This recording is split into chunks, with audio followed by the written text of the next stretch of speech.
We are back today with a class about the links between tea and incense. Now, these links start in the earlier Chinese history, during the Song Dynasty. Tea making and incense appreciation were already some of the arts that were considered among the most important one in China to become a gentleman, together with painting appreciation and also flower arrangement. These were really regarded as the fine arts, things that you have to master in order to be top in society. This is what somebody had to learn. So tea making and incense. Now, the reason I'm making this class is not because I've started a new passion for incense. Actually, I'm very fortunate that I'm attending now a series of classes by T. Parker about the links between tea and incense. So I'm not learning about incense in particular, but about the links between tea and incense. So this, I think, is even more interesting for us than simply branch out and studying incense on its own. What we are doing now is to really explore the connections. And well, we all know about tea on this show, I think, but we are fewer to know about incense. So let me give you some background about what incense is and what it is not, because basically incense is any kind of compressed powder that you burn and that makes some smoke and which diffuses some scents. It comes in various shapes and forms. Like this, but let's go back to the very beginning. What is actually incense? Incense, natural incense, actually comes from a series of woods like agar wood, aloes wood, eagle wood that grow in Asia and South Asia, and these woods are very resinous, and they have something very special. It's when they are hurt and when they are attacked by parasites, then these woods defend themselves by generating some chemicals, and their resin changes in nature and also in color. It becomes more darker and more fragrant. Here we could say, oh, it's a bit like Oriental beauty. When it's bitten by the little jassids, the leaf reacts. Leaf are wood, they react and to protect themselves. So this is the same thing with these very large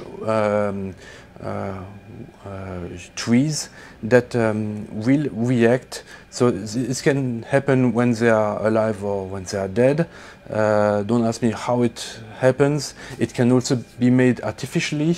Nowadays, the growers of such wood, they will pierce some holes in the trunk of these trees, and so that parasites can enter the tree, attack it, and then generate this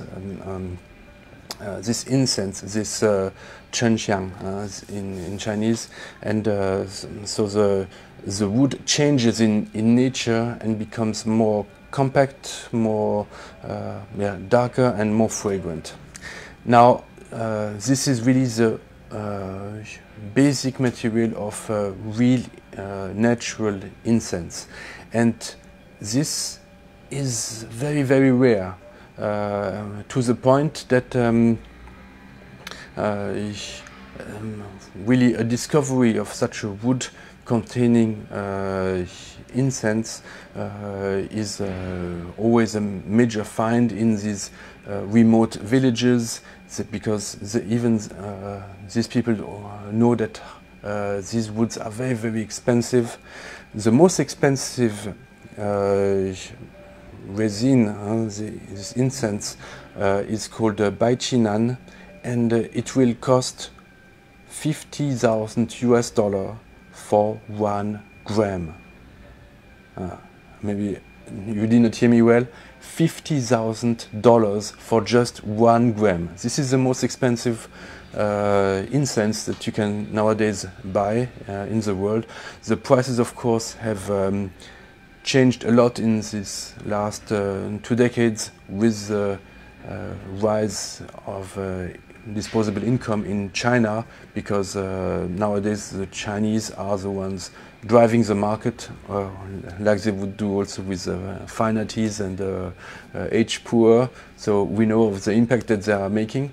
But you can imagine that if it's now at this price level, that already 20 years ago it was not it was never cheap. These incense, this wood, was always very, very valuable, and therefore it is a bit. It has not so much in common with this, and you will also see that the way it is handled is a bit different. Now, of course, in theory, this kind of incense is made with agar wood resin. Now, this is the theory.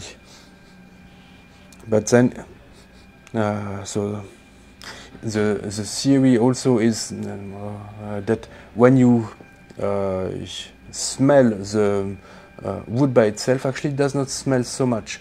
It still needs to be a bit burned or heated to give out its smells. Now, the way they would do it,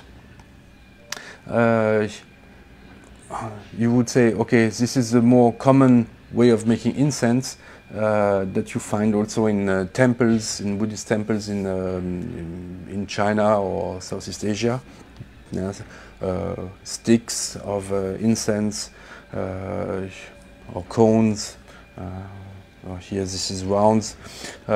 This comes in all kinds of shapes, but actually the finest agar wood incense is simply the wood cut very, very small, very, very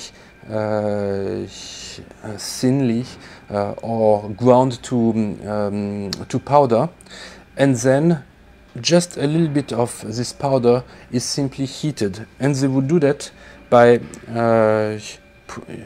you would have ash that you would have in a little bowl like this. Then you would heat one small piece of charcoal that you would bury in the ash, and on top of this piece of charcoal you would place a small round plate made of silver, very thin, and on this little silver plate that is sitting on top of this charcoal, which is hot and which is placed inside the ash.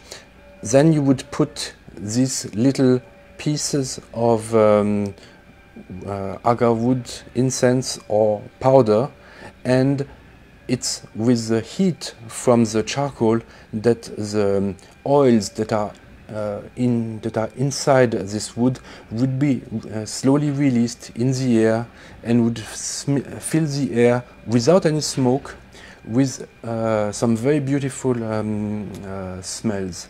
Now, the smells will depend from many different characteristics. It will depend on where the where this wood comes from. We can find this wood in Guangxi in China. We can find it in Indonesia, Vietnam, Thailand, Papua New Guinea, in Cambodia, also in East Timor, and in Laos. So from each place will have different geological characteristics. The soil will be different, maybe the type of tree will be a bit different, the age of the tree will be different, the parasites that attack the wood might be different.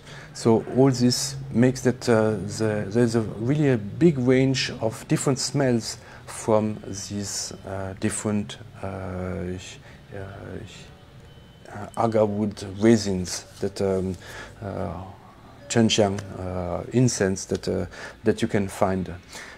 Now, I've already had the opportunity to smell to different ones, and what we were trying to do in these classes was not simply to enjoy the very nice smell that has not much to do with the smell of burning incense sticks in temples, which is really just a lot of smoke. It burns your eyes, and what you smell more is the smoke. These very high-grade incense, they have of course more woody smells, of course a bit sometimes smoke, but you can also find milky smells, lemon smells, very fine refined smells. And what is very amazing is how you can pair the smells of these incense with teas. And the smells, these scents of incense are so, there's such a big variety in smells that you can pair them with almost any kind of tea. We were able to pair them with High Mountain Oolong, with roasted oolongs, with yen cha, and with aged pu'ers. Each different incense, so some incense would pair better with High Mountain Oolong, others with aged pu'er, and others with roasted oolong, etc., etc. Just to say that these smells, even you don't think of tea smelling like incense, but actually this is one of the interesting findings from these classes that I've learned, is that really actually our tea is even more amazing than I thought, because yeah, these incenses, they cost really fortunes. Even the more affordable ones, the high-grade ones, they quickly cost $100 more per gram.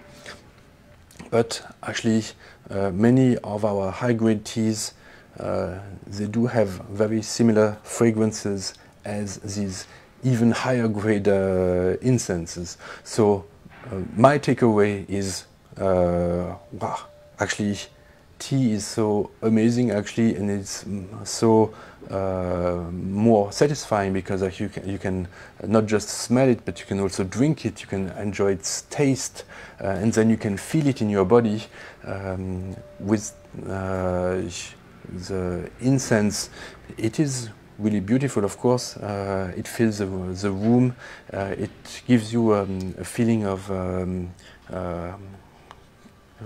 clean, and it lifts your spirit, because it seems to clear the air so well.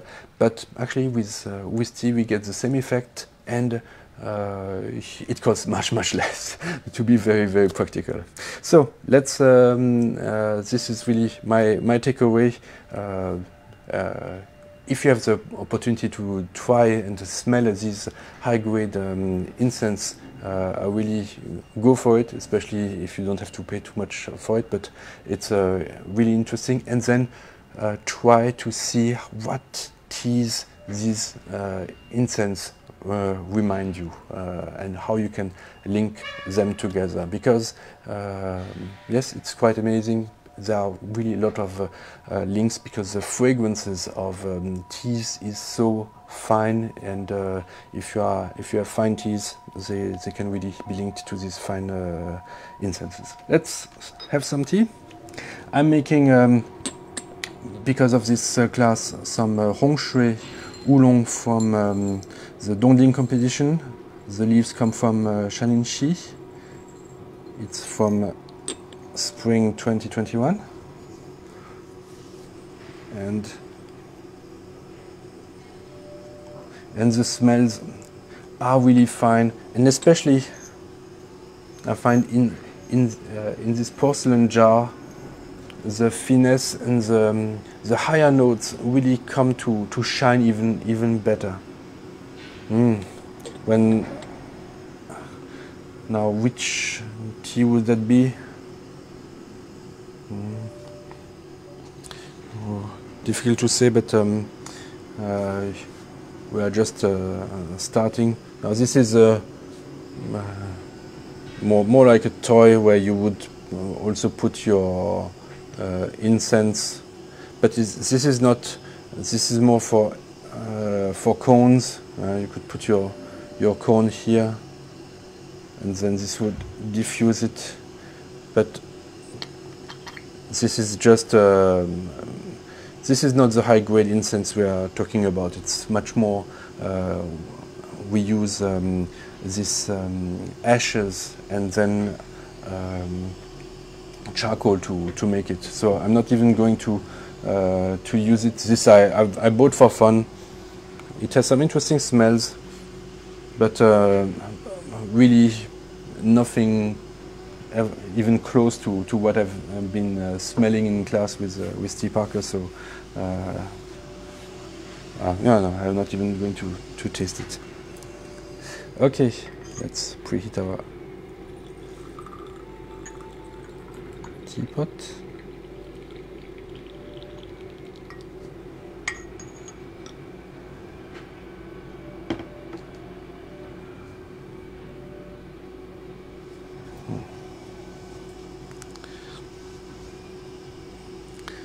And almost ready. Now the Dongding Hongshui Oolong has a nice combination between the roast smells and the fresh smells of the leaves. Now it's the roasting does create a lot of smells that will come close to incense, I think, because it's wood that leaf are wood that where the aromas have been more concentrated. And this is also what the roasting is doing.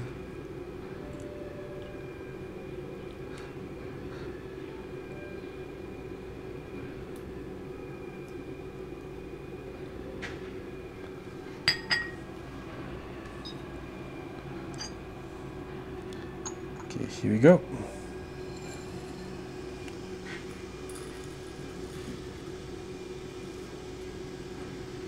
Okay. It's morning here, so I'm taking a strong cup.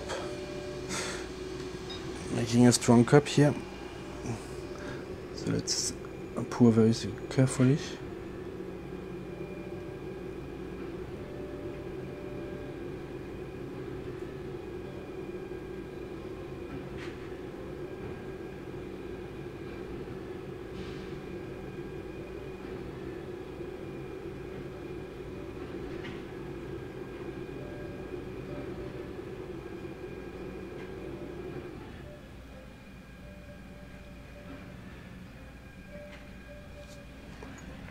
Yeah.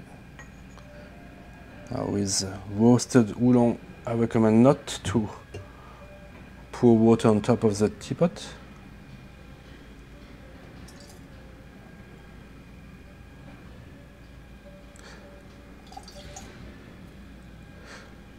So don't forget to give me a little thumbs up if you like this tea class, and at the end of the show, which is coming soon, I'll answer your questions, so get ready if you have some. And otherwise, lots of new teas are available on my tea-masters.com tea boutique.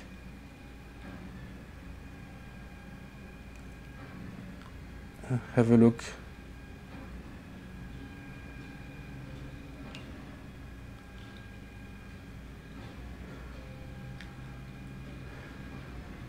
Because really, tea is amazing,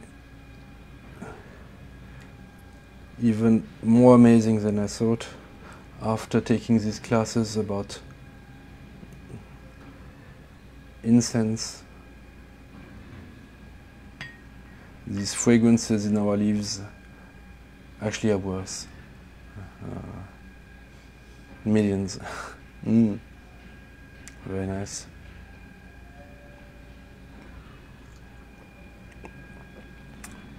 Cheers. Okay, thank you very much for watching, and see you next week for another tea class. Bye bye.